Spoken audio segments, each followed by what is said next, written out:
Welcome to the MWG Podcast. I'm Whispering Tears. I'm joined with Westsidious, Mossta, and this week we have our fourth guest, Aukia, also known as Austin. This week we're going to go over some exciting news. If you haven't heard yet, there's going to be a roundtable of Japanese fighting game publishers this weekend, August 1st. We don't know the exact details, but we expect to see announcements on upcoming games, and there is even mention of esports. Our main topic this week will be our interview with Austin, and then we'll close it all out with our top 5 characters of all time across any games, any genres, single player, fighting game, multiplayer, whatever.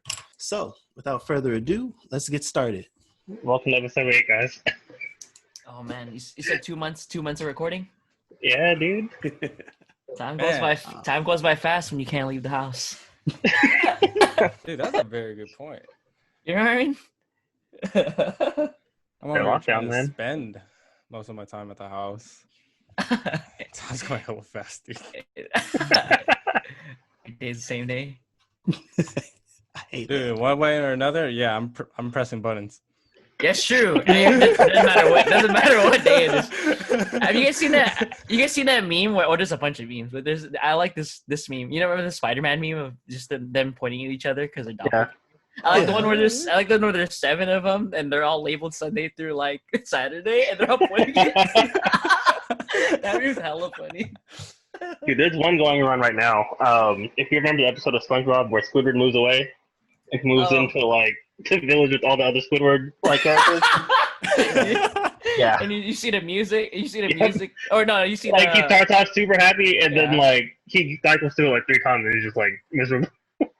Yeah, you're right. It's just he's doing the same. He's doing the same thing. He's like, I don't know how to work, dude. I'm just chilling. Like, worry about SpongeBob chilling. who do the same shit as me? Well, we're never gonna be happy no matter what, dude. Is human. Like imagine not working right now and like, but getting paid a lot. Well, or getting paid a lot. Or if you're working from home. Imagine if you're working from home too. Okay. And you're just like, you're home.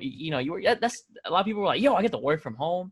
I get to play games in my off time. I don't gotta commute or anything like that. And you continue doing it, and you're like, damn, maybe I actually liked driving, getting out. You know what I mean? And that's kind of what that reminds me of. Squidward's like, yo, dude, everybody's playing the clarinet. Dude, I get to ride my bike. I get to go dance. The lit bread every day. The lit bread. Oh my! And he's all depressed. You know what I mean? Well, I have been working from home when I was working, and I still am. I'd rather work from home than commute. I'm sure everyone feels the same way. Even then, I was still working from home before all this happened. I had to work 2 days a week, so going in the 3 days wasn't bad. But if I only had to go in 1 day a week, I'd rather do that than work from home the rest. It's just enough to be social. Honestly, yeah.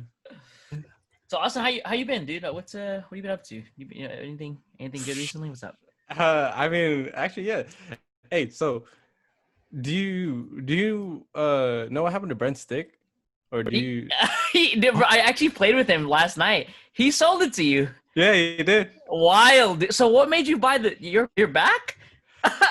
Dude. So hey, I'm not gonna lie. So fighting games kind of just died off for me. Oh yeah, that's a given. Hard, that's a given. I know. Tekken. Once I moved into my new place, Tekken 7 just kind of just flew off the boat.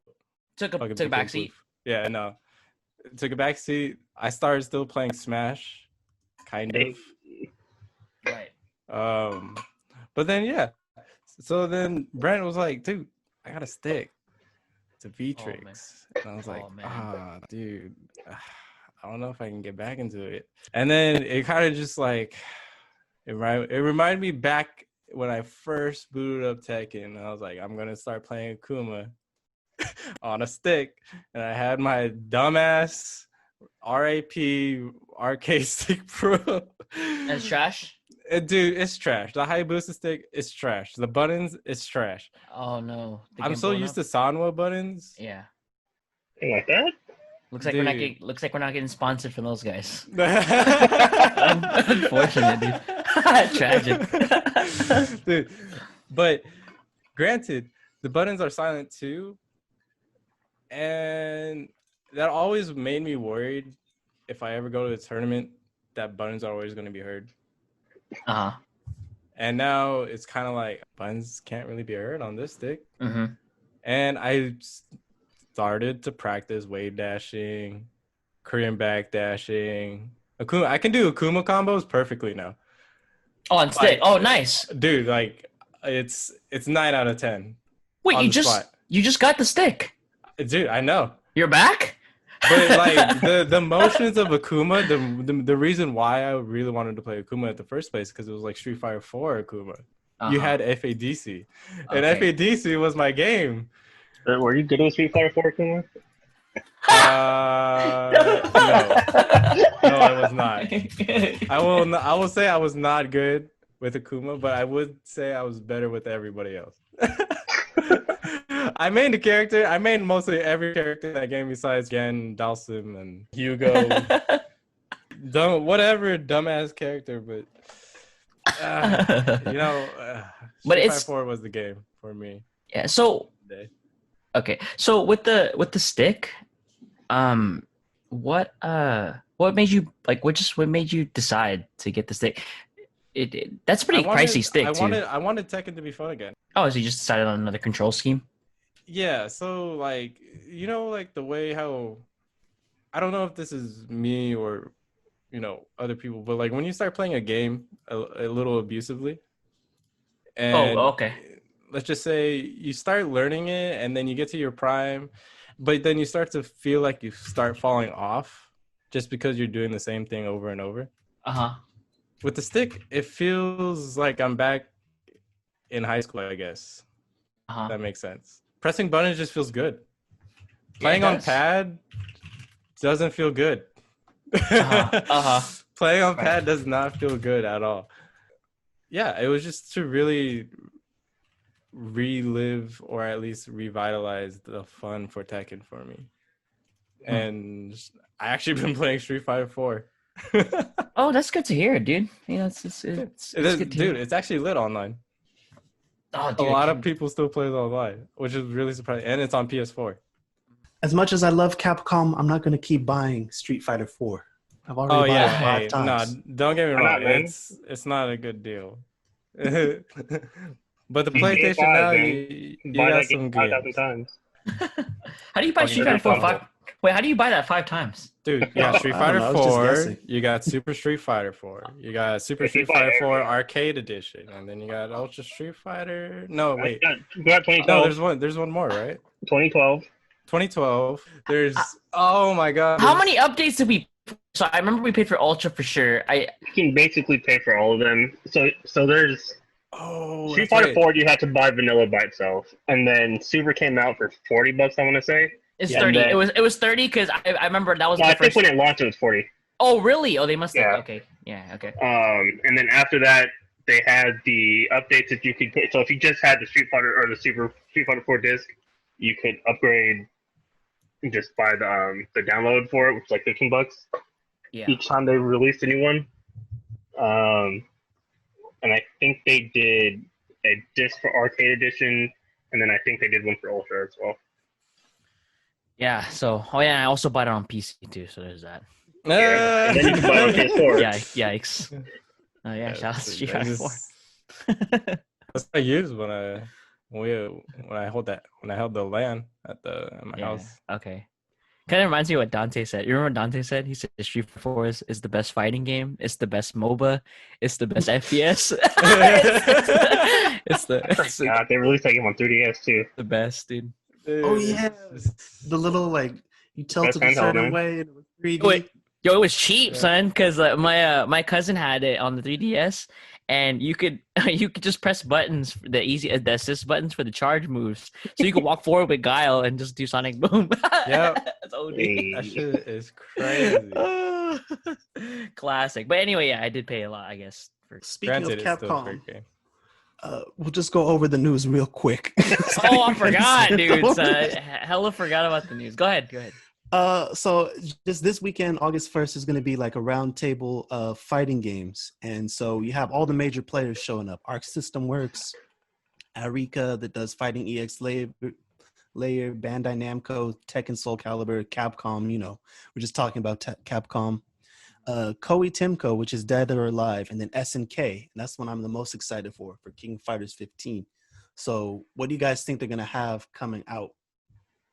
Or is there any esports related thing that you're looking for from these publishers? So we're in an interesting place right now because of COVID.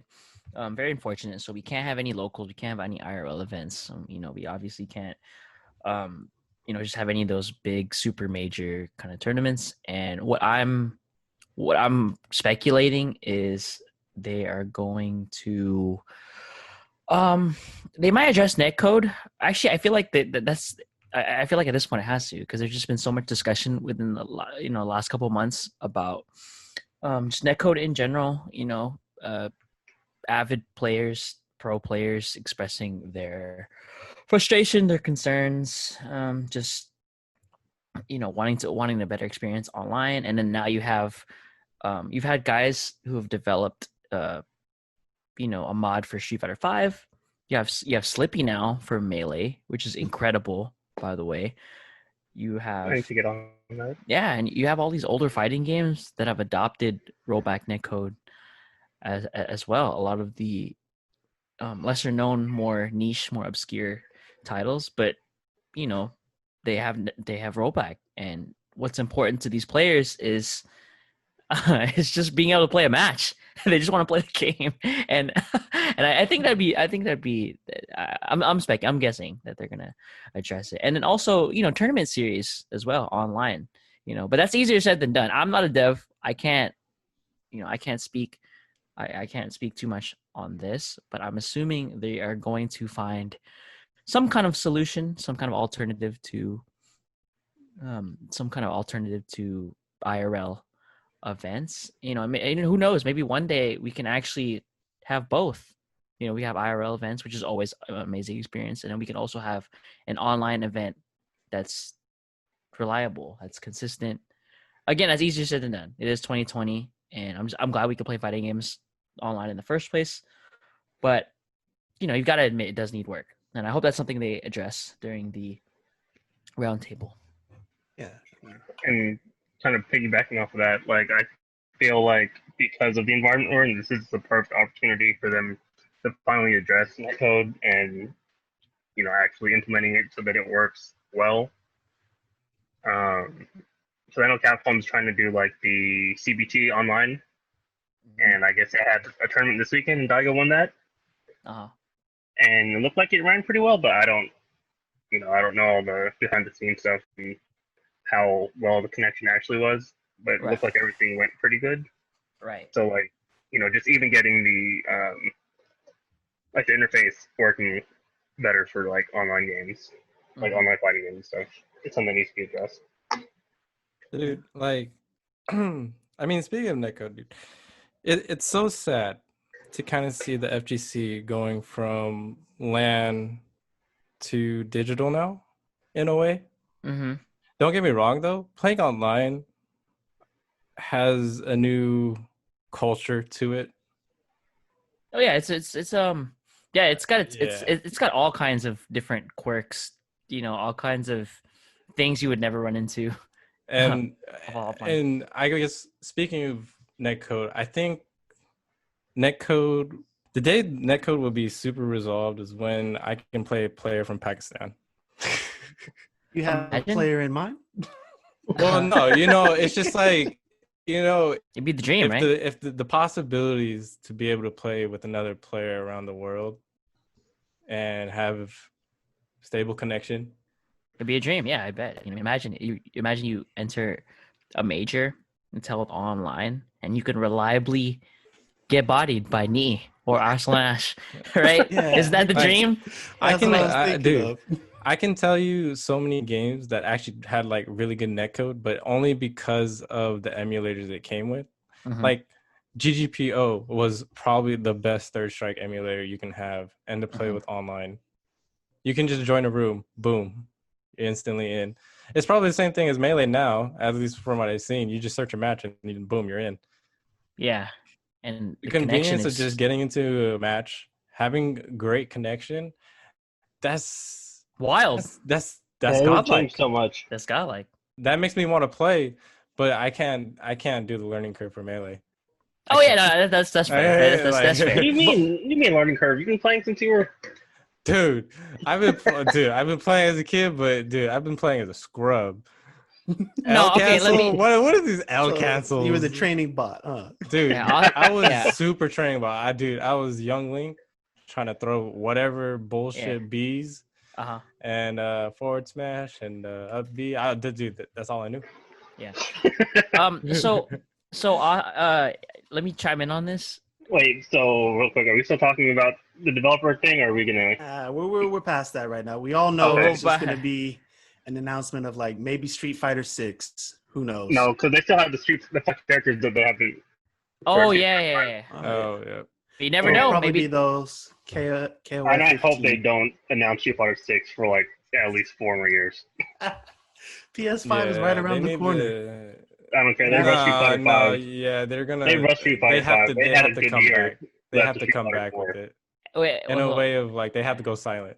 And SNK is gonna announce CVS 3, right? Hey, if they announce CVS 3, I'm down. I'm in. Oh my I'm in there. I get to play Sagat. Dude, I get to play Rio, bro. Oh gosh, that's disgusting. Dude, Dan taught me how to play Rio. Oh man, Dan doesn't know how to play Rio. No, dude, he knows. We were playing the other day. We don't know how to play that character. Oh man. We were trying. We were like, okay, no, we're done. We're not playing this character anymore. He's dead. Dang. That dude. I do want to see the Oh wait, it's not on here. But Dragon Ball Z or Dragon Ball Fighters. I want to see the new character. Ooh, there's a new character coming from Arc System. Yeah, Arc System is there. Maybe the general battle. Yeah, but it's also Bandai. So. Oh, it is Bamco. Yeah. Yeah. I mean, I don't. Yeah, you're right. Maybe it might not. All right, especially since Bandai owns the license for like all of the Shonen Jump. Yeah. All the anime games. Oh, yeah. You know what? Now that I think about it, I did see some tweets that were just like tragic. Or do you see? They're like, oh no. Maybe that's what they're. I bought the season pass. Where are the other characters at? Oh no. Anyway, let me just chime in on the Melee thing. Yeah, Austin's pretty bad. Not gonna lie. Remember what happened? Yeah. Remember I played Fox. We played Fox on FD. Remember what happened? And that was I saw Shine and I was like, oh shit. Remember you guys I'm dealing with this kind of player. I'm dealing with this kind of Melee player. The Shine Spike class. Dude, Melee is such a man. It's such that move is broken. That's all I'm gonna say. Yeah, hell, it's all Melee is such a different game in my learning. It is. It's experience. completely different than it really is. All the Smash games that have come after it. And dude, like I've been trying really hard to play on a GameCube controller. It's still relatively hard, but like I just can't get that stick. Yeah, you really have to spend a lot of time in the lab in that game. Like I can't do short forward A's essentially. I have to use the C stick. Okay, yeah. It's that type of deal for me where it's just like I actually do that. I can do that. I actually do use the stick for the normals on there. Oh. Yeah, when I play Marth, I'm mashing on the doing that. That's what's happening. So the practice going right now. Yeah, dude. I had to bust up my controls right here. So so let's make the transition, dude. The gaming origins. Right. Yeah. So let's Oh man. Yeah, so how'd you get started? Yeah, Austin introduce himself real quick. What his name and everything. Name and everything. The viewers talk a little bit, Austin. The viewers don't. Let people know who you are. But yeah, introduce yourself. Well, my name's Austin Bonifacio. I go by Aukia, but has too many names and Aukia's been kind of the main one so far, but yeah, I've been into gaming for a very long time. Probably since 5 years old. First game booted up was Ocarina of Time. Didn't even know what I was doing. I was probably stuck in the first level for about maybe 2 hours from what I remember. Tragic, dude. I couldn't get past the dude until I knew you just go under the tunnel to get the sword. Oh, you're talking about you're trying to get the Deku Tree and dude, then Mido is there. That's it. Yeah, I remember that dude. I didn't know that. But I mean, all right. I mean, we're already going into Origins, so I mean, we can just start off with that. Yeah, go ahead. Speaking of like going into gaming, I would pretty much compliment more of the neighborhood community for that. Your circle of your friends. Yeah. My neighborhood community was very strong in the gaming community or in the gaming world. That's good. Yeah, so like it brought me to a new whole life, I would say, and I would definitely say Moss had a lot of. He was the flashy one in the group. What? Dude, shut up, bro! I brought Spider-Man 2. Dude, I brought Spider-Man 2 this day, and I brought it from Hollywood Video. Hollywood Video, that's what's up. I come over with Spider-Man 2. I'm playing that shit for maybe 2 hours. Moss comes over. He starts doing all this crazy shit I never thought I had. And I was like, dude, this game is godlike. Moss, you had the tech in Spider-Man 2? I guess Austin was only 5, so that's why. I remember. He just had to learn how to play the game yet. I remember you had a wing, or dude, I think it was your neighbor. You had like a winged dragon of Ra or something like that. And I was trying to trade him my dark magician for worth. That's like, I cannot believe you did not take that trade. Notch, thoughts? Okay, so Winged Dragon was never legal. I mean, they made Dark Magician. You could just get Dark Magician at the starter deck. So you should have grabbed that Winged Dragon when you could. You pull up at Target. You're in there. Dude, because he got it from it was like from a game. I think it was Duelist of Roses or not Duelist of Roses. Oh, okay. It was, I think it was a Game Boy Advance game, and you got Winged Dragon of Ra with the game. Yeah, I remember that. And I think it's because I didn't have the system. I didn't want to buy it just for the card. Yeah, I was gonna tell my parents, "Hey, Mom, can you buy me this game so I can get this card?" Like, you're gonna play the game, just get the card for it. It's for $35, dude. Yeah, dude. Oh my god! But it was on the Xbox. That's what it was. It was a game on Xbox. Yeah, it was a game on Xbox. But anyways, if we're talking about in terms of origin, I really started growing up on the 64, the PS1, and then the PS2 essentially. I saw some stuff for Dreamcast, but it was just mainstream stuff, Shenmue to Marvel vs. Capcom, and then what was the other one? Sonic Adventures. Oh, classic. Yeah. But I wasn't really into them. But on the PS1 or at least the 64, Ocarina of Time got me in the feels once I hit high school, once I started understanding the game. But I mean, other than that, PS1 Street Fighter EX Fighter or EX2. Oh, EX? Those games were tight. That game was like, oh man, I remember I was just doing Tatsumakis a lot. Once I learned that. But EX, and then once I moved on to PS2 and the PS3, that's when I started to get into really deep into the gaming world. So Final Fantasy X, Chaos Legion, Yu-Gi-Oh! Capsule Monster Coliseum was like one of my best favorites. It was like a chess game. Man, I could play it over and over, but hey, since we're bringing up like Yu-Gi-Oh! Spin-offs, did you ever play Duelist of the Roses? I did, and that game was fucking hard.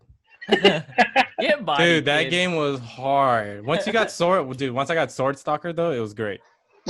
That game was tight. That game was so sick. Wait a minute, man, Sword that game Stalker? was hard.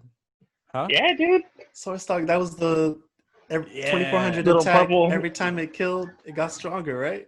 That's in the anime. In the anime it does, but as a card, it's just a normal card. Yeah, it's just basic card like 2000 attack, right? Yeah, it's a basic card 2000 attack. and I think it's a 6-star. No, Which is actually like a terrible card. It was season That's 1. a terrible card. Yeah, it's a terrible. Dude, this was the dawn of time of a 6-star can be summoned without a tribute. Oh no, you were just cheating. Nah, dude, that was the dawn of time, dude. I remember me and my brother would play, and we would follow the anime rules a little bit. Don't get me wrong, dude. Okay. The anime. Okay, look. The anime rules. We had a carpet. Yeah. That had squares, 30 by 30.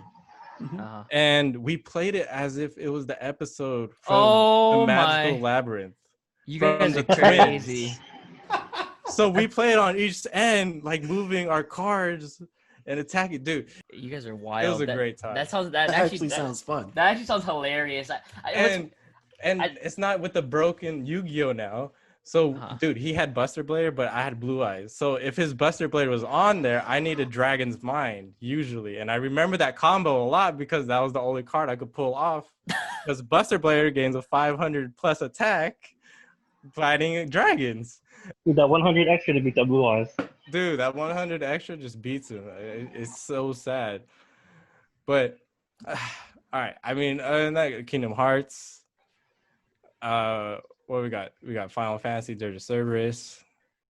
And then I got into arcade games really heavily around maybe my middle and high school game. So that's when Street Fighter 4 was in the arcade. Mm-hmm. I was there a little bit when Marvel 2 was there. But I didn't play it as much. Initial D? Dude, Initial D, I was super heavy in that. I remember you were sweaty, dude. You were playing with all the West High kids. Once I was able to beat the employees, I retired. Were you the best? Wait, were you the best? No, I was not the best. Who was the best? Okay, if I'm recalling from good memory, it might have had to be Ben. Oh, it was Ben. Yeah, I'm not surprised. Every game Ben plays. He was sweaty. He was sweaty, dude. He was sweaty. Ben was probably my most rival on Irozaka. And Irozaka was like my favorite because it had the most U-turns. Oh my god, don't get me out, dude. Dude, it was both of our favorite maps. I can't even reach the pedals, dude. And just I remember you told me that. I was like, damn, I can't believe that, man. That game is honestly it set me up to fail, bro. You can't even move the seat. That cabinet is designed horribly. Don't at me. Oh, man. Maximum tune. I could actually reach pedals to maximum tune. But yeah, so in Initial D, Maximum 2, Street Fighter, and then during the time too, while I was at home, it was League, Diablo 2, and CS. And dude, my daily life was literally game here to there, back home, game here to there. And man, I have a crazy range of just how many PC games I played. I tried doing StarCraft 2. I got into gold, thank God. On CS? In StarCraft 2. Oh, StarCraft 2. Okay. I did not know you played. But yeah, so like once I got into high school, I started to get into this very competitive mode of just trying to be good at everything. Basically, classic. Just trying to be good at Street Fighter, CS, that is a young League, Diablo, anything that my mind puts. And then maybe once I got out of high school, I started looking at CS more competitively, and then that's when Overwatch came out as well. Oh man. And dude, I blasted through Overwatch from when I remember I was at my ex's house. I'd be sleeping over. But the whole time that's when I had my gaming laptop. I would be playing Overwatch. I'd be practicing abilities, practicing literally everything I could. You sound like a DPS main. I was. Yeah, I know. Yeah, I was. I wanted to be a Reaper main. Yeah, of course. Of course you were. And then I did play Top 500. Oh, I did not know that. What season is that? 1. Oh, season 1. There was Top 500 in that game. I I don't remember. I just remember that they only gave us 2-digit numbers, and like a really high number was either 60 something or like 70 something. Yeah, so okay, it was once you got to the highest one. At the time when I was at the highest, it was at 74, and that's when I got to 74, and then I started to drop down, and now my rank is at 69. But other than that, that's when I tried to do competitive for TSM, and then that fell through, and then I tried to go competitive for Tekken because it was a new game coming out, right? And I wanted to play Hello Bad, and Akuma was in it, right? I played it, and dude, I was garbage at it. Don't get me wrong, Akuma is just a cheating character in Tekken. Akuma is a cheating character in Tekken just because no one knows how to play him. Low forward and Tatsu hit the wall. Low forward Tatsu, Shoryuken, get the wall, hit another Tatsu. Fireball FADC, and you lose 50% for some reason. Dude, every time I play Dante and I win against Akuma, he's like, dude, every time I lose against your Akuma, it just feels like a fraud. Oh, he said that? He said that word for word? Oh, no. Dude, and it made me realize, damn, dude, Akuma's really oppressive. Annoying. He's annoying. You know what's funny is after playing you for so long, dude, I'm actually comfortable in that match. I like it. I'm okay with that match. That's what I'm saying. Low parry? And that's what I need in Tekken in a way. I need more adaptability, I guess. Because, dude, I realized I plateau in a lot of games now. And I started to realize instead of trying to be the best, just try to have fun. You don't understand. I'm so happy you said that, because that's something that I have come to realize within the last like two years, is like, especially the older we get, it's actually really difficult to continue to consistently play at a high level. And eventually you just kind of just understand what your place is in gaming. And then you just, eventually you try to remember why you started playing games in the first place, and it's to have fun. And I'm glad I'm glad you came to that conclusion. Yeah, like, don't get me wrong, like, especially playing Valorant with you guys. I feel like an asshole sometimes because like I never usually give tips. I was the usually one being given the tips. Right. Right. And me giving tips, it just feels so different because it's like I kind of already know what to do in CS, and I've learned the curve already for it. Yeah. Like, I will never drop down my aim. I will always try to go for headshots. It's still there. It's still there. Write these down. Right. Taking notes. I got a document open. Yeah. Like, Johnny, write these down, bro. Is he in here? He's in here, right? Yeah, he's recording. Hey, check the chat. Oh, he didn't say nothing. Oh, okay. Oh man, dude. But right. So Valorant. But yeah, so like I learned just from playing Valorant with you guys. It was just like, man, like we're learning. At the same time, you guys are learning. And dude, I'm more grateful or honored to be playing with you guys, just because it's like it's an FPS game, and like this is my type of game. Yeah. So it's your turn to teach us, because, well, I don't know. I don't think I could teach you in anything other than maybe Magic, because you can teach me Magic, Smash. Dude, I'm still trash at Smash. I'm just that's the official tag. Dude, all I know is Nair to knee. Like that's my Shuriken FADC to Ultra One, bro. Go for it at any percentage, no matter what percentage it is.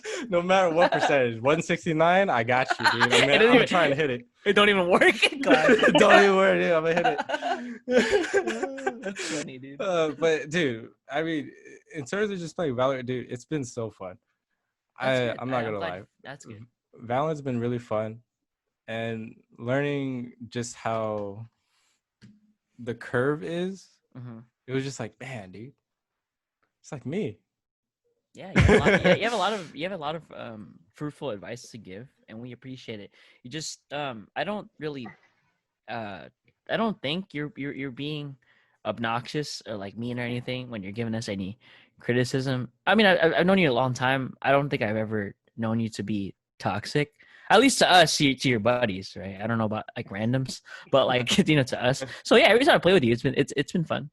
But if you're trying to give constructive criticism, I assure you, dude, none of us are like thinking in the back of our heads like, dude, shut up. Like I'm really not thinking that. So I'm actually glad you're giving it back. My only thing is just, it hasn't been a problem. It's never been a problem. Just yeah, dude, just don't be mean about it. And dude, we're all down. We're all friends. So like I'm cool with it. Yeah, like it's good to hear. It's just like just me like playing Valorant. It just reminds me at the end of the day, everybody's just trying to have fun. Oh yeah, dude. That's what I like about it, and that's what I like playing with you. Dude, I remember us playing Street Fighter, us playing League, or at least. Oh boy, God, don't bring that one up. That's all like history. That's all like history right there. That's hilarious. So that's actually talking about this actually is good because let's make the transition here.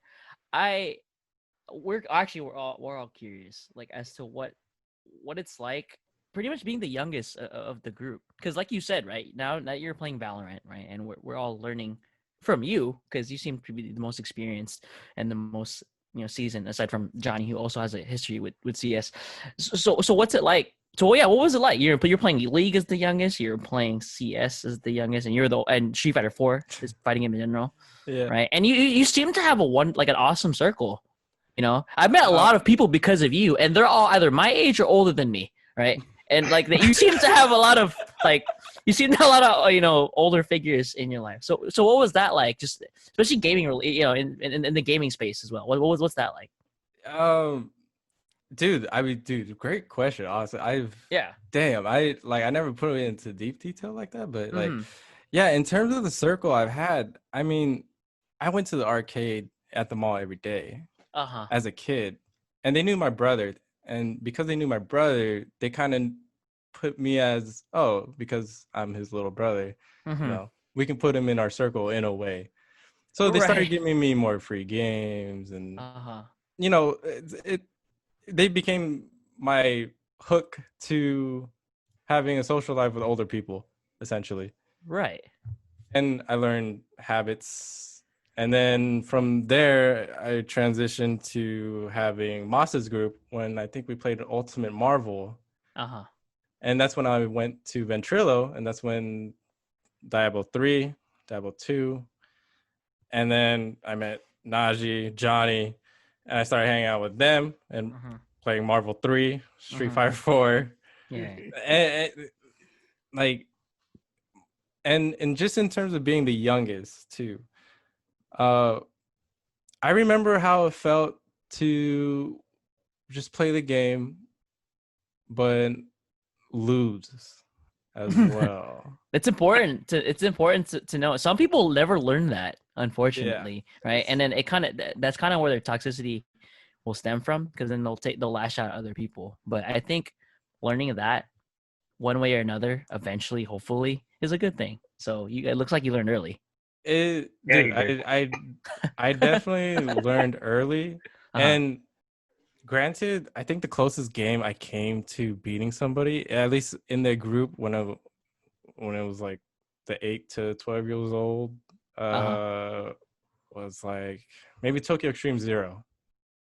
That's so obscure. That is so obscure. I actually have no surprise. It's not a surprise to me that you won it in that game, because the option select with the older guys be like, hey, we don't even care about this game. It's good. Dude, so like that was the one gun game. That was a game of just racing in the freeway. Okay. And that's tight. Essentially it's just, if you have a faster car and if you can move just a little bit, you'll win. And that's essentially what we did. But I mean, yeah, I've learned a lot really early, but not horribly, because I didn't understand how to lose. Right. Until maybe Street Fighter 4, and that was when I was in 8th grade. And that's when I started seeing links, and that's when we all started seeing the Justin Wong, Daigo, Taquito, or not Taquito, Pretty Ricky.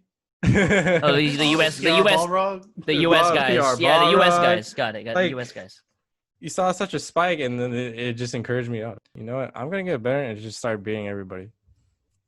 That's good. And I think that's a good mentality. I would probably compliment Rex, Miko. I mean, look at everyone. Honestly, if it wasn't for you, Carl, I wouldn't learn the Zangief matchup. If it wasn't for Moss, I wouldn't have learned a little bit about that M Bison. Right. If it wasn't for Najee, I would have learned Adon a little bit. You wouldn't have got to practice your combos. You don't have to be Moss. Dude, don't get me wrong. I mean, like, in Street Fighter 4, I just wanted to be the flashiest guy. Sure and that's why I learned FADC with like every character. I tried to learn Ibuki, Makoto, Rose. Like, I would try and use it in every situation that's supposed to be used for. And from there, it just Fruitville CS. And that's when I got really competitive. And I started playing with John, Chris, Martine. And then wanted to play in a little bit of competitive ESEA. And we got, I wouldn't say far, but we got good enough. Right. But learning from that and their mentality, especially in the CS world, when you're really trying to win competitively, it's such a different sport. Or at least it's a very different communication. Right. Because it's not like in League where you can just text chat. Okay. Oh, League, I just mute the chat. Exactly. You know, you just start mute off the chat. the game, muting the chat. You want to mute the I don't chat? care That's what fine. anybody's saying. But when you got a team of 5 that's usually playing with you every day-to-day basis, the communication could be lackluster once you start falling out in losses. Oh, yeah. And CS puts that in your head a lot, and it's a very hard mindset to get out of because you hit a plateau. And that's what we basically did. We hit a plateau, and that was it. It was just like, we can't progress any further. It happens to be like that sometimes. And it is. And it's a lot of work. The thing is that's what I mean. It takes a lot of work. And I got to give respect to the people that, like, for example, Nelik. In Tekken. In Tekken, he has so many hours in Tekken, I never realized. He has over 3,000 hours. And you can't teach experience. Yeah, it's just like, you know, like, if you really want to try and be the best, you gotta be dedicated to try and be the best. Yeah, put in the time. Yeah, exactly. It's a lot of time too. Just quit your job, dude.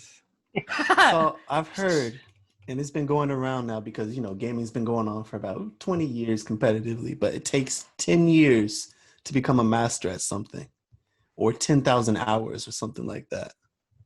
My attention span is too short for that. Yeah, I'm trying to be the best in like 3 weeks.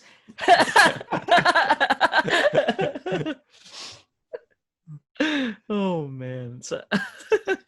Austin, you're able to play a lot of games at a high competitive level. Like, you keep saying that you're plateauing, but you'll hit plat in Valorant. You'll hit high, you know, rank in like gold, plat in League. You're hella good at Street Fighter. Don't sell yourself short there. And I mean, even in Tekken, at fully charged, top 4 or top 3 players, you know? So what do you think gives you that edge to consistently get up there? I like this question. Yeah, wow. I actually have, I'm gonna let Austin talk, and I have input on this.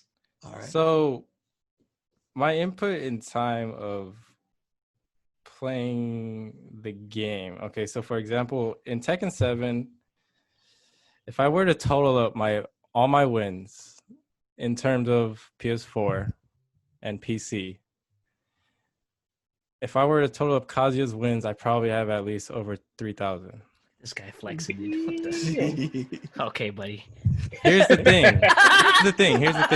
thing. My main account has only 500. My Smurfs has over maybe 6, and then one has 5, another one has 3.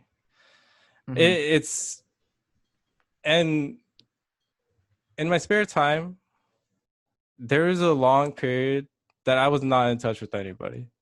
Yeah. Until Smash and Tekken 7 literally came out, and that's when you guys started hosting the tournaments.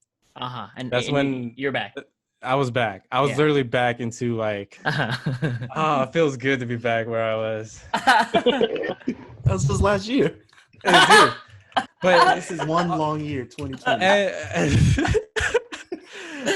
And in terms of playing, or at least like being the best at CS or even like Overwatch, I always wanted to play games that kind of had a fundamental relation, I guess. So a lot of strategic thinking, a lot of mouse movement.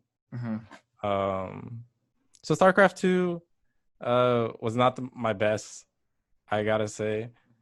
But in all honesty, it was just me trying to be better than average, so I don't have to be not carried, essentially. So it's your drive that makes you that good, or just decent, just at playing at a good level. Dude, it's my drive to be as good as the player or as what my team needs. Right. So basically, so basically, you just care enough to want to improve, and you care enough to give it a lot of thought. And there's also like the fundamental stuff too, like you had mentioned, a lot of stuff, the strategic thinking. You learn how to, how to approach every situation correctly. It's approaching every situation correctly, but it's also having just that team mentality. Having a toxic player, don't get me wrong, we all need one, essentially. Even if it's going against the other team, right? It's nice. You have a shit talker for yourself. I don't got shit talk. It's that's the way it is. But oh man, I want to be the best. So it just feels like I'm caring for, or at least teaching, or if ever doing something, intuitive. Right. So, I mean, just learning the games day in, day out. It was me, like I said, once I'm home, I'm playing a game. And then when I sleep, or once I wake up, I'll play a game for a little bit, go to school, go back home, play a game, and rinse and repeat. And because of that, I was able to play just about everything. And I would say I'm grateful for my parents for letting me do that. Shout outs, dude. Yeah, parents. And because the internet was such like at a strong age around maybe the 2010 to 2012. Yeah. That's when everything like literally started blowing up in a way where, oh shit, dude, online's sick. People forget you can just look stuff up. Yeah, dude. They don't want to do it, dude. They'll cry all day about whatever champ being broken, whatever agent being broken. Geek grabbing you from mid-screen, but they can't watch a 2-minute YouTube video explaining what to do. Like nowadays, there's even more. Yeah, more info. Now you can go you can go on Discord and just ask, and someone will just tell you because they have nothing better to do. Like they're all about the game, and it's their life, And you gotta admire that kind of dedication. And a random comes through, and people really will just give you the answer. It is, and it's like hella different from like before when people actually were like, no, we're keeping all the secrets. Yeah. Like now it's like people are actually encouraged to like speak up and help out each other. Yeah. To get better at the game. So. And that's what I like about the gaming community, essentially. Yeah. Like if the gaming community wasn't here, or at least if my childhood friends wasn't here, or at least the friends that I grew up with was not here and was not part of gaming, it would be hard, man. I feel the same way. I owe a great deal to. I don't know where I'd be either without any of my friends, And now that I have other interests outside of gaming, it's just clear to me that I've actually made the best friends I've ever made just doing something I like, just playing games, sitting here, You know what I mean? And now we're doing this podcast, and I met you, Austin, and I just have all these other guys that I literally never would have met if Discord didn't exist, Skype, Street Fighter, you name it. So we owe a lot. Speaking of how you met, how did you guys meet Austin? Because I'll tell how I met him. Oh yeah, so I met Austin because we were both bad at Street Fighter 4 at the same time. That's why I met. That's actually why I met Austin. Like when we were at the arcade, and it was Rex and Ben and all them other guys running the show. And shout out to Martine too. Hey, Austin, you remember Martine playing Balrog? And he was the only one who knew to do headbutt. It's Ultra One. Ultra One, dude. Headbutt to Ultra One. Yeah, he was the only. He was one of the only dudes that would do that, and everyone would get hit every time because everyone was just pressing random buttons, and then he would just be like, "I'm base." He never talked, but I know in his mind he was like, "I'm base." But yeah, and then also the El Fuerte player from Chinese Gourmet, the cook that works there. Shout out to that guy, by the way. Dude. We don't even it was this cook from Chinese Gourmet. And he was a El Fuerte. I think he played Blanca and he played Dudley. Oh, I remember him. He'd show up. And then he'd like win a couple, then he'd have to leave. He'd have to leave because he was just on break, or he'd come in his work outfit, dude. And he was buff as fuck too. Yeah, he was a scary dude, but like he was really nice. So yeah, I get bodied by that guy, and then you name it. We've lost to pretty much everyone, and me and Austin were getting good at the same time. You know, we were like even though I'm older than he is, we were definitely the youngest, and and we cared enough he and I talked to each other obviously because we were probably the closest in age at the time, and we went to we definitely didn't have the same circle of friends in high school, but we would talk when we talk about Street Fighter. We talk about Street Fighter, and eventually. I started going to his house and we just started labbing, and then we just became great friends to this day, and it's funny. It was fun too, like being the worst, like because we didn't know anything. We didn't know what was going on. Like I remember Austin play other characters, and everyone was like, Austin, just go back to Ryu, dude. What do you do? He told him that so many times. What are you doing, bro? What the time? Dude, we used to tell him that all the time. Austin, just pick Ryu. What are you doing? He's like, no, dude, check my C Viper real quick. Dude, check my C Viper out real quick. Dude, I can do the cancels. You missed the cancel like twice. Dude, oh my god. Hey. When I did pick Ryu though, hey, do you remember that time when we were at Felix's house? I did Hadouken FADC to Ultra 2, and it was a Balrog EX dash punch. Oh no, don't remind And me. I looked at you guys right back at you. Like I'm OD. Like, dude, yo. I'm ridiculous. Y'all check that out, right? Y'all saw that, right? Like, this guy just got cucked. I know. I'm done. And anyway, like, Moss, Naj, how'd you guys meet? How'd you guys meet Austin? Go ahead, Moss. I don't really think there's like a specific story. But yeah, Austin grew up next to me, so he's another one of my neighbors. So yeah, like Frankie hung out with us, so Austin would come along because he had to. And that's how we met Austin, So yeah, Austin used to play all the games with us. Extra young Austin playing Smash and stuff, playing Melee, getting beat up. I can tell you, I remember probably there was Rival Schools. Oh my gosh, Jerome was actually really good at that game. There's Smash, obviously. Urban Reign. Baldur's Gate Dark Alliance. Yep. Dude, did you play oh my gosh, Gauntlet with us? Yes.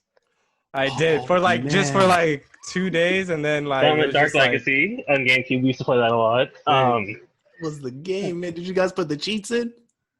No, we do I don't think we did, but I know we would start dueling each other.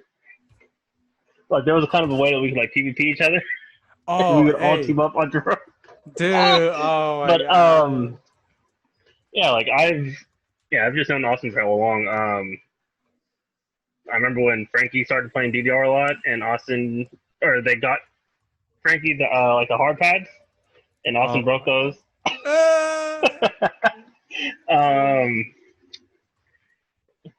Yeah, I've just known Austin since was like 5. So like there's no like specific like us meeting. Like I don't have any specific memory of that. He's just been around forever. Yeah, like it was like the 5. Like it was basically from 5, and then pretty much once my brother left the house, that's when I stopped. That's when Austin disappeared. Yeah, and then he reemerged during Street Fighter. The time Austin? I was like, dude, yo, check me out at Street Fighter. Like, wait, when did Frankie get this short? Like, no, it's just Austin. Man, it was a great Then he started bodying people in Street Fighter 4. I was going to Aaron Dizon's house all the time. I don't want to mention the crazy one as well. The greatest. Dude, See, I don't know this guy. I never went this far into your guys' circle. Really? You guys are the same height. I don't know how you don't know each other. I don't know. Dude, this is so weird. I've seen him on Twitter because you guys mention him on Twitter often. So I'll just like click out of curiosity. He seems cool. I just don't know him. But I mean, to put it simply, he's the best at everything. At all fighting games. At all fighting games. All fighting games? Yeah. He's got the best Terry in Smash, too, apparently. And the best Falco in Melee. Yeah. And that's actually how I met Austin. Let's see, there was a UMBC tournament at GameStop, and Aaron was going, I was going, and Austin was there. Yeah. It was a lot of people, and it was kind of, ad only. It was kind of wild. But I met Austin. Is like, hey, I was like, do you know Aaron? He said, yeah. I was like, all right, we got to win this one for Aaron. And then, dude, that's funny. I remember that. For Aaron, started hanging out more. Okay. Actually, let me just put a little spice on. Let me put a cherry on top and on everything. Okay, let's hear it. All right, so if we're just gonna put like how we met, I was just gonna put like highlights of everybody. Najee, dude, you introduced me into Magic, and that shit's crazy. All right. Dude, you introduced me to Magic, the magic of Denny's. Okay. And I would put Kaiser in there as well. Okay. And dude, I just remember a lot of late nights. Bacon slam burger? It would be Moons Over My Hammy. Okay. With the Oreo milkshake. Oh, with the same server every time? Dude, with the same server. We're in the corner She's table always there. all the time. We're in the corner table all the time. Classic. All right. The best. Anyways, dude. And then you got Moss, dude. You got that Filipino super friend neighbor. All of a sudden, I'm always laughing at his house, but I can always remember just me beating Ian at his house all the time. Oh no! I remember I freed him up with my rose, and he got really pissed. Oh don't! Oh no! Is that on tape? I gotta ask you.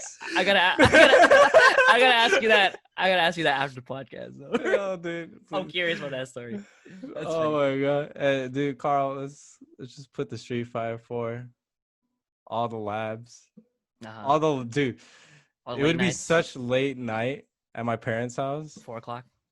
4:00, 5:00. Dude, you remember going to Jules' house? And we'd be there until late. I only did that once, and that was probably one of the best things I've ever done. That was one of the most fun.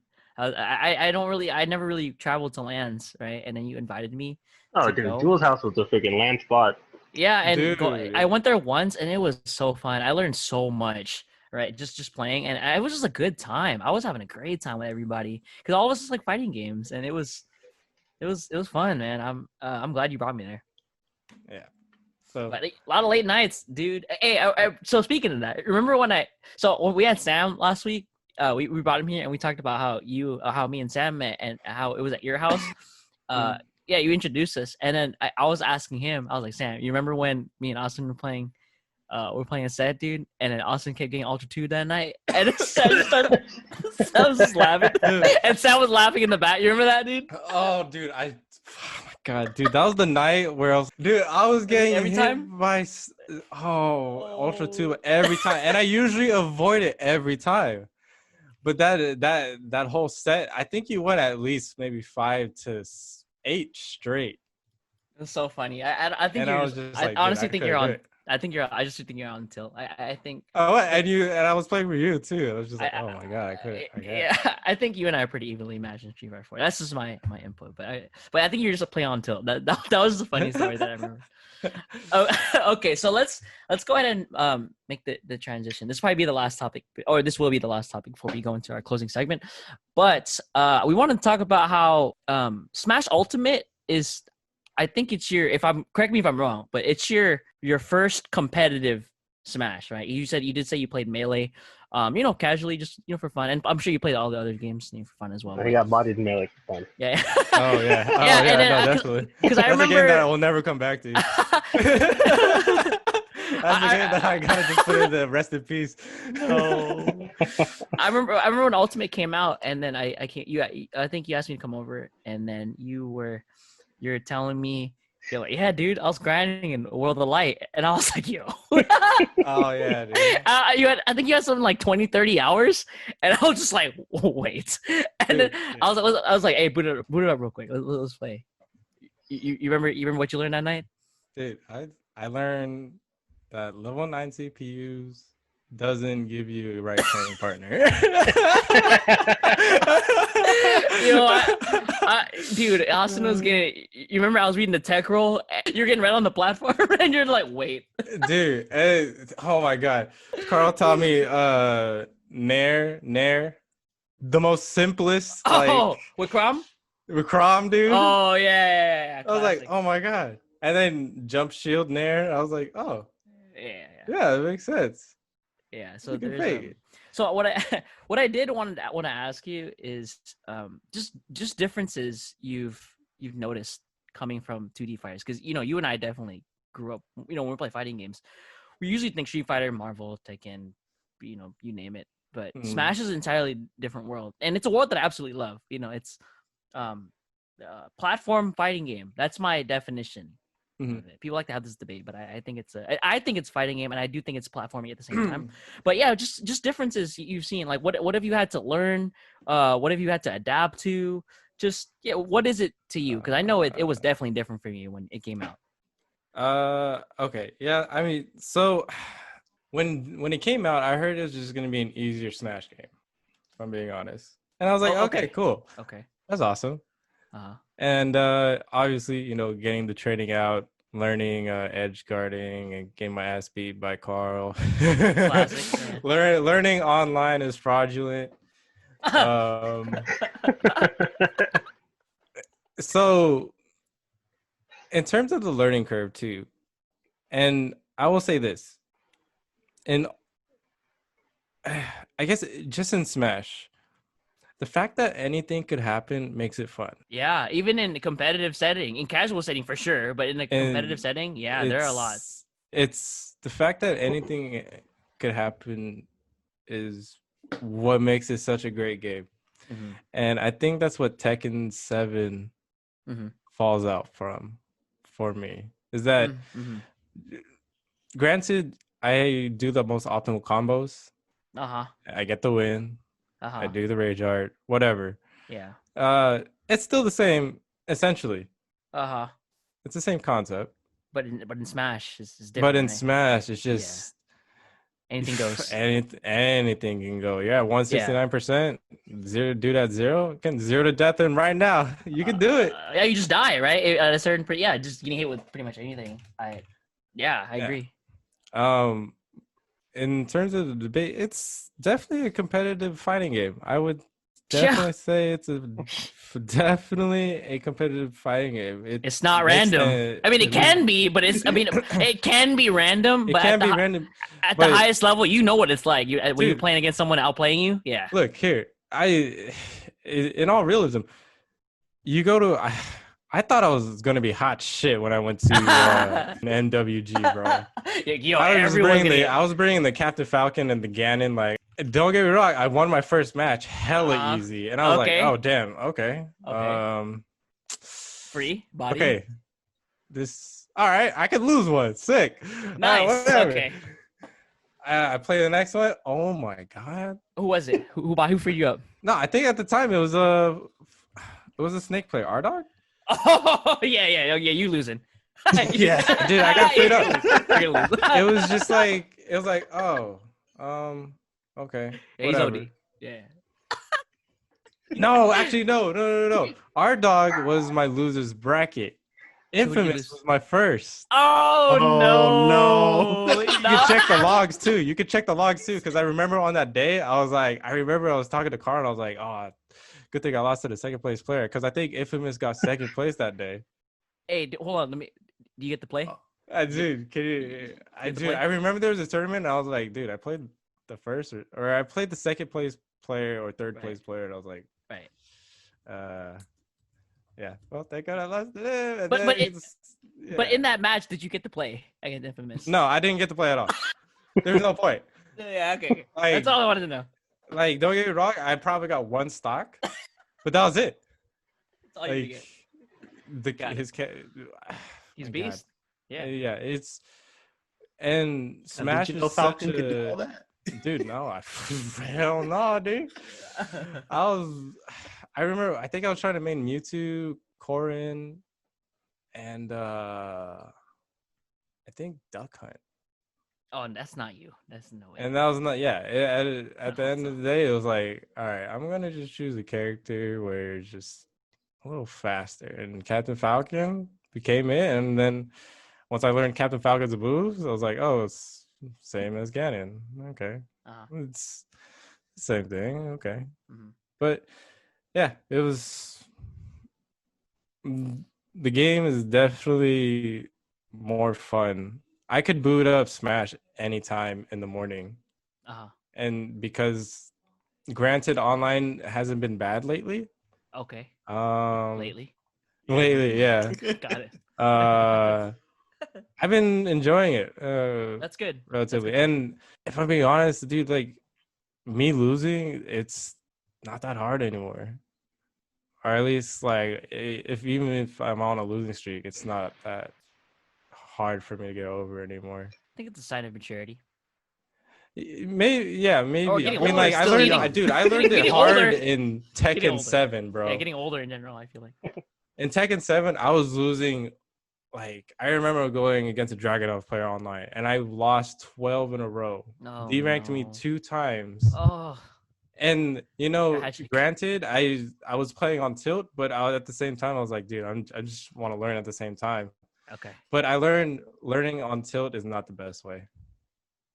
Take notes. Everyone listening to this, take notes. That's true. Dude, that's facts. Learning on tilt is not the best way. And CS even is the worst. Oh, yeah. Playing on snowball tilt, effect. Yeah. It's horrible. Take a break. Yeah. Take a break, please. Come back later. It'll be here when you get back. Take a super break. But yeah, it is. Yeah. Smash is a great game. I gotta say. I agree. With all the gripes and all the jokes, all jokes aside, I believe it. I absolutely agree. You're right. I wish Nintendo put more support into the online competitiveness, but you know, hey, we can all wish for a dream. No comment. It's a dream at this point, dude. It's a dream at this point. Yeah, it's a dream. You're right. The hell, dude! Mario Kart was playing so great on beta. Oh my god! And it was free. And then you got Smash, and we gotta pay for it, and then you got oh my god. I even got land now, and it plays way better. But yeah, all right. Yeah. Still though, right? Yeah. Great game. Wait. But before we go closing segment, wait, does everybody here have Mario Kart? Yeah. No. Naj. Yeah. Oh no. Naj, hey, I'll let you borrow my Switch Lite. You got it. No, the point was we could. That's a 4-player lobby, dude. What do you mean? Oh no. It's all good. I just wanted to ask. Okay. I think it's closing segment time. Nash, you want to take us out? All right. So just going off of Smash, there's a huge amount of characters. What would you say are your top 5 characters throughout all gaming? You know, like any game you've played, the 5 characters that resonate the most with you. If you're not ready, I can go first, Austin. Actually, I wouldn't mind going. You want to go last? Or? Yeah, I wouldn't mind going last. I kind of want to hear everybody's first. Okay. Mine, yeah. Hey, give me some thought real quick. Okay. Mine's kind of meta, dude. Okay. I mean, you got to meta. It's subjective and it's. All right, go for it. All right. Okay. All right. So, are we doing this like in order? No, you don't have to. However you want to do it. Yeah. Because it's not really an order, but like, okay, like I guess so. The first character would probably be Link for sure from Zelda. Okay. A Link from Zelda? Like, who? Zelda. You mean Zelda? I thought Zelda was Link. Wait. Are you sure, what do you mean, Zelda? bro? Link's the girl, right? Oh, and I would say like this is like probably recent to Carl's recent podcast, but the music in the intro of Ocarina of Time is just such a. You're right. It's such a tone that you can't. You can't really speak on. It's such a nice tone, or a nice melody, or right. And you just see Link running through. And I can still visually remember how everything is. The dusk is ending, and then dawn is yeah. Dawn is coming through. Oh man, yeah, you're right. And I basically grew up with this dude, in a way. Okay. Once Smash was out, my brother was playing Link. I was playing Young Link. Oh yeah. He's a big brother. I'm the young guy. Yes. So it came apart like that, and then as second character would probably be Musashi from Brave Fencer Musashi. Brave Fencer Musashi? Oh my gosh. I want to play that game so bad. Dude, I have the PS1 copy if you still want it. Oh, wait, you do? All right. Yeah, I have the PS1 copy. But yeah, that character was definitely one of my favorite PS1 games and still all-time like favorite. I still have maybe at least my 10 save files, hopefully, on my memory card. That I think that's still in its box. But yeah, dude, like I love that game. I love the character. He was sick, and the character was kind of like a mixture of a samurai, but Ryu, I guess, with just having powers essentially. Right. Third character has to be Diablo from Diablo series or Diablo 2, Diablo 3. Mm-hmm. He's the villain. Right. Essentially. But he's been such a prominent character in the story, and I even played him in Heroes of the Storm when that game came out. Right. And Heroes of the Storm was fun too. I placed platinum in that one as well. But anyway, yeah, Diablo was such a fun character. Mm-hmm. And I grew up with that dude essentially. Akuma. Ah, man. Akuma has so I'll put these as my top two. Okay. Mm-hmm. Akuma kind of just changed my FGC play style. Mm-hmm. In Third Strike, he played very different from Ken. And I kind of liked it, but Ken was still more aggro, and I liked it. Oh no, the classic. Everybody got a Ken in Third Strike. Dude, everybody got a Ken in Third Strike. Everybody get Ken. I got a Ken. But yeah, dude, Akuma is definitely one of my favorite characters. I got a sweatshirt of him. Yeah, some figures of him on the bookshelf. Yeah, Akuma's a nice guy. Made it a one-player game in a lot of games. Street Fighter 4 is definitely one. The Demon Flip mix. Oh, that's a one-player game. It's a one-player game, dude. Okay. Vortex, easy, dude. Oh no. Unfortunate, dude. And number one has got to be Leon. Oh, from Resident Evil 4. Resident Evil 4. Yeah, I knew it, dude. You know what? What's great. That game has to be good because I've heard there are multiple accounts of this. I've heard this multiple times in my life. People, Martin too, Austin. Martin also thinks Resident Evil 4 is all that. So I believe you. This is the only game I have on GameCube, PS2. That's what I was about to say. Just think about that. Resident Evil 4 has been re-released on every console since freaking YouTube. Yeah. The GameCube generation. I have a save file on my Xbox One because I have Game Pass. Okay, buddy. Relax. It's been on every PlayStation console since PlayStation 2. That's how many times this game has been released. You can play that game over and over on a new game save, and like never gets old. That game is dope. It just never gets old. You just want a headshot, boom, hit, headshot, hit him. It's on my list. You never played it? No, I've never played it. I played the original Resident Evil 2. I played the Resident Evil 1 remake. I played 5. That's pretty much it. 5 is an action game. 5 is kind of It's not. Yeah, it's not really. I mean, it was okay. It was okay, decent. Yeah. But yeah, hey, real quick note though, I have like I had 3 of the special figurines from Resident Evil 4 from the Japanese edition. Got it. I lost it though. Oh my god! But I have the DVD box sets that came with it. So it's cool. We'll just take your word for it. Got it. Yeah. But I have the DVD box set, and that's how I got my wife into Resident Evil. Got it. Nice. And yeah, it spawned in a new genre for her in horror because she loves horror. Mm-hmm. And Resident Evil 2 was like the perfect icing on the cake for Leon. Right.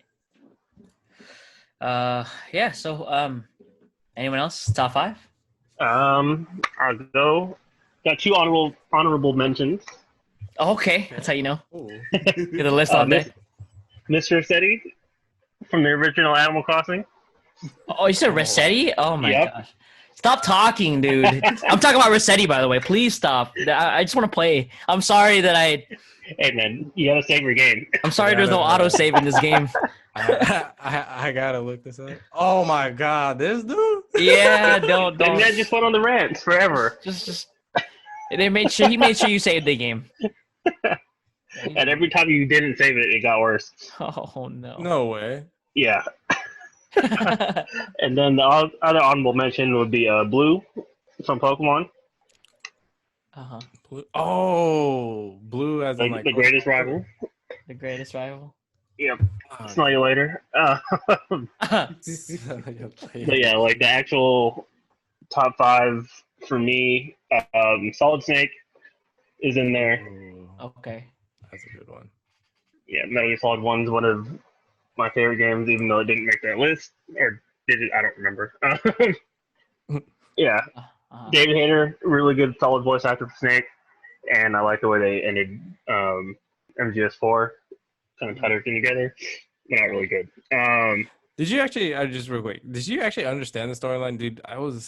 For the most part. I started skipping the whole cutscene thing, dude. I understood it for the most part. Yeah, Metal Gear Solid 2 was kind of where a lot of my Metal Gear Solid storyline like goes wonky because I never finished that game. I just watched on YouTube. Respect, dude. Respect. Yeah, Metal Gear Solid 2 is not my favorite. Yeah, so Solid Snake, Wesker. Oh, Albert Wesker. Albert Wesker, you know. Albert Wesker. Shades or no shades. Random teleport. Dude. You got teleport to super. Gunshot teleport. Gunshot teleport. Gosh. Gunshot super. Okay. Gunshot X Factor teleport. Okay. Gunshot X Factor combo. Gunshot super. Yeah. I'm done, dude. Yeah, I got Snake, Wesker, Bibson. You know, gotta have Bibson. From M. Bison? No, M. Bison. M. Bison. Oh. Yeah. Come on, Austin, you already know. Oh, shit, dude. No, Psycho Crushers, Nightmare Boosters, you know, all the good purple stuff. Standing roundhouse doesn't work, then you press standing medium kick instead. You know, the best smile in fighting games. Yeah. God. Oh, okay. Got the best poses, man. You got the cutthroat. It's too good. Uh-huh. Kratos. Right. Yeah. It's just dope character. Always angry until you get to PS4. Yeah. Then it's just boy. Great game, by the way. Oh, fuck yeah. That's a great game. Yep, it's one of my favorites on PS4. And then Sonic. Okay, Sonic. Shout out to It's Sonic. obvious. Right? Yeah. Sonic. All right, Oh, let man. me. Okay, so let me get into. We're going to get into my list. I actually have to give this a lot of thought. I don't really feel like I guess I just don't get attached to the characters. It didn't really occur to me until now, but I guess I don't really get super attached to characters. I think I care more about the plot or just like the plot, of the game. Like if I was paying attention to the lore, an intriguing lore always hooks me in, and like all the characters kind of just make it for me. But yeah, so I do have a top 5 though. Let me get my honorable mentions real quick. So Tanuki Mario from Mario Kart 8. That Mario is OD, son. He's not even. I don't even think that guy's meta. But there's just something about that costume in that game. I just want to pick him every time. Like it's hella funny. I play Mario Kart 8. I'm picking Tanuki because it's funny. Like you can even pick the kart to match. That's even better. But I don't know why. I think I just like the costume. It's just funny. It's really funny. Oh, and this is not a favorite character, but it's a character I want to bring up. I want to bring up Whitney from the Pokemon series because of her Miltank. You guys remember the Miltank? That Miltank. Oh my god. Rollout? No, that's It was so obnoxious, dude. disgusting. Illegal is what it is, dude. So gross. And then you beat her, and then you don't get the gym badge, and if you don't you don't realize that for a while, you're like, wait, what the hell do I do now? I already beat her. Oh man, that was the worst part. I think I beat her, and then when I didn't get the badge, I reset the game. Oh no. Yeah, you beat her, she starts crying, it's just like, all right, now what do I do? I hate this. I hate Whitney. Yeah, shout out to Whitney, by the way. Here's my top 5. She makes people hate Miltank. So this is no particular order. So I definitely gotta put Geef on there because Zangief is my first main. Nice. I just love what he can do in Street Fighter 4. The cheap stuff. But what he can do is it's grab you from half screen away. That's what I'm talking about. That's super broken. And then just playing off reads. Right, just do EX green hand. I miss when it knocked down. It was so broken. Why did they think that was a good idea? And when they took that away, I was sad. Like you can still make reads off of. You can still make reads off of EX green hand, but it was funnier when you got knocked down. Because when you got knocked down, you just jump over them, and you can either do body splash, or you can do too late, or you can just do like standing, or you can just do crouching short. Just pick one. You gotta guess. And then I got Tifa on here. I was trying to think of a reason for Tifa, but I think she's attractive. That's literally it. I think that's honestly it. Like You know what? I just thought she was attractive. And in the remake. The remake did her justice, in my opinion. So there's that. No. That's She looks it. pretty spot on in remake. Yeah. Carl Johnson from San Andreas. San Andreas is one of my favorite stories of all time. I don't think that game, the plot is incredible. Like honestly, I'm saying Carl Johnson, but all the characters in that show make me. Shout outs to shout outs to all the gang. Shout outs to the ballers.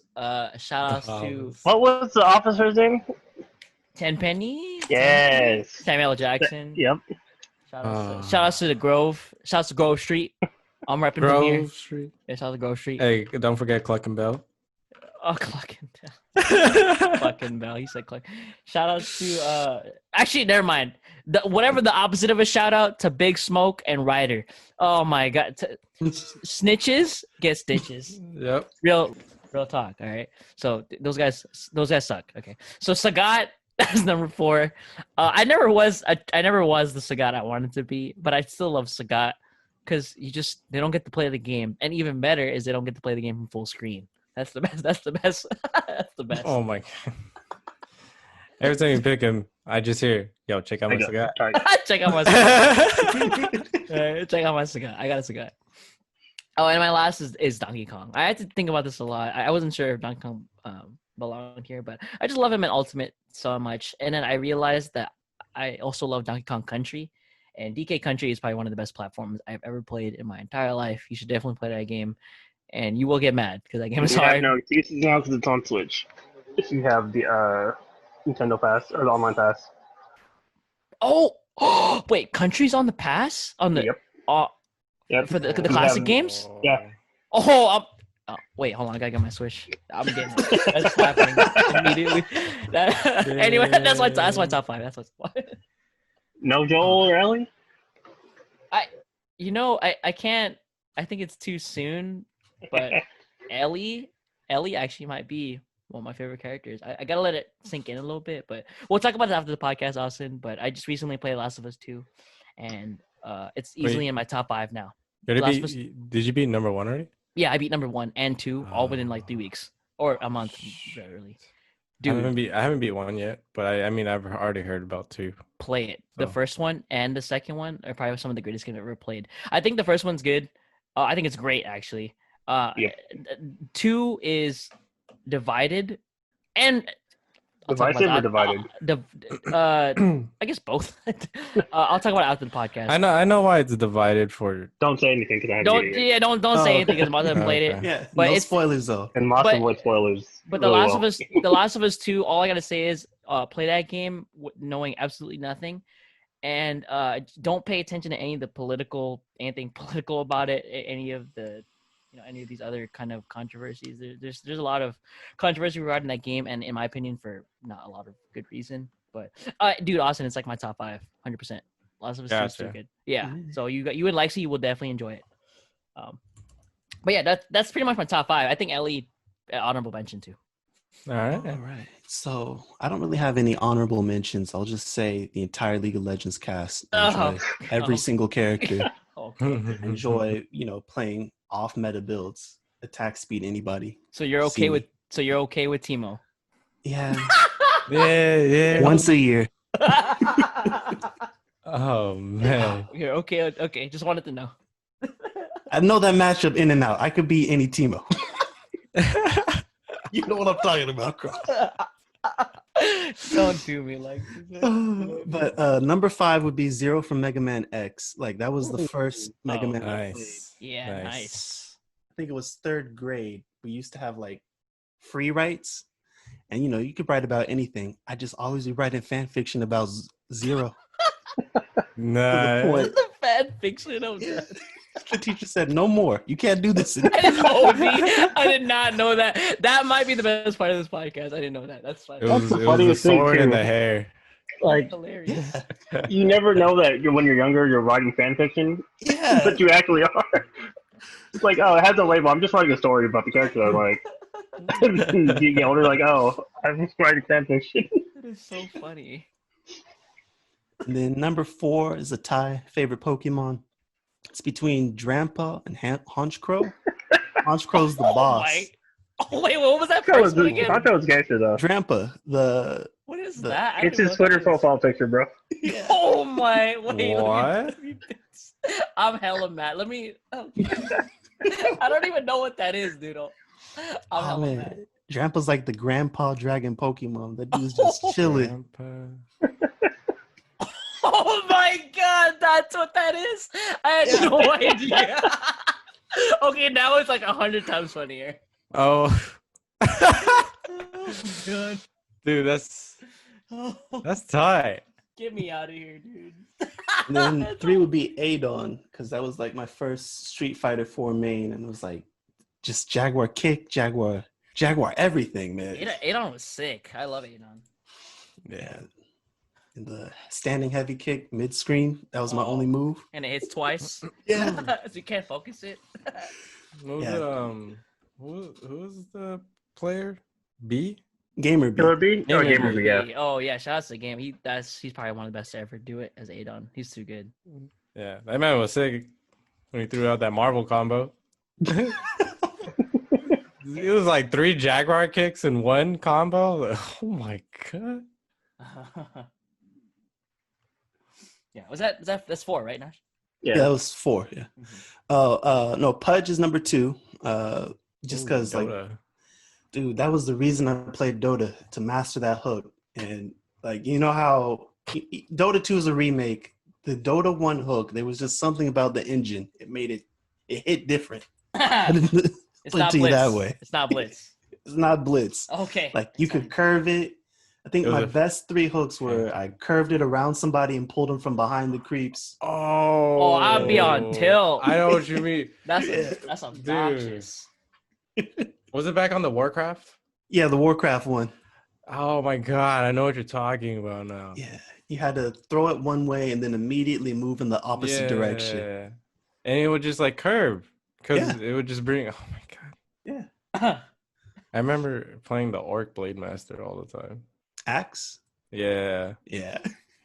I played maybe like 5 games of Dota and I just was like, yeah, I'm going back to Footman Frenzy level 1, Footman Frenzy. level 10,000.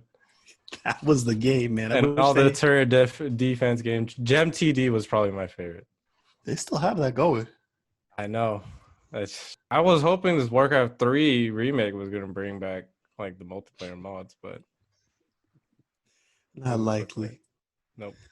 But the number 1 character all time has to be Kirby. It was the first game I beat and like my favorite Smash character. Nice. That's what I like to hear, dude. Really? Yeah.